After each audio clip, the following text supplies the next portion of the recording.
ஒரு காப்பி கடைக்கு 61 கோடி ரூபாய் கிடைக்குமா? இந்த கதை எங்கே ஆரம்பித்தது தெரியுமா? ஜார்க்கண்ட் மாநிலத்தில் உள்ள தன்பாத்தில் இயங்கும் ஐஐடியில் படித்த அபிஜித் ஆனந்த் பெருநிறுவனங்களில், அதாவது கார்ப்பரேட் நிறுவனங்களில் 8 ஆண்டுகள் பணியாற்றினார்.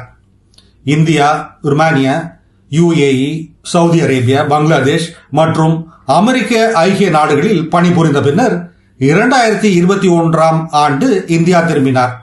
உடனே அவர் தொழிலை தொடங்கவில்லை, கேள்விகள் கேட்பதற்கு ஆரம்பித்தார். பல நகரங்களுக்கு பயணித்த அவர் விவசாயிகள், கஃபே வைத்திருப்பவர்கள், வாடிக்கையாளர்கள் என பலதரப்பு மக்களோடு உரையாடினார்.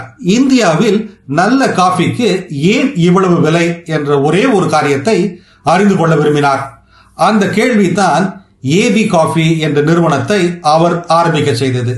மும்பையில் வெர்சோவா என்ற இடத்தில் 2022 ஜூன் மாதம் அதை ஆரம்பித்தார். ஒரு மாதத்தில் 1000 கப் காப்பிகள் விற்றார்.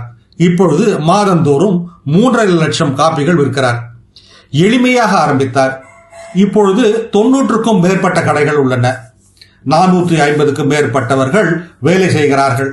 2026 மே மாதம் ஏபி காஃபி நிறுவனத்திற்கு 61 கோடி ரூபாய் முதலீடு வந்துள்ளது.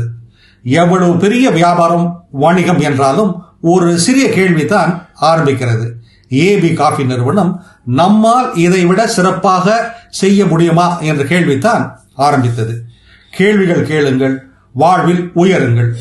இது போன்ற சிந்தனைகளை தவறவிடாதிருக்க தமிழ் பூமர் அபிஷியல் சேனலை சப்ஸ்கிரைப் செய்யுங்கள்.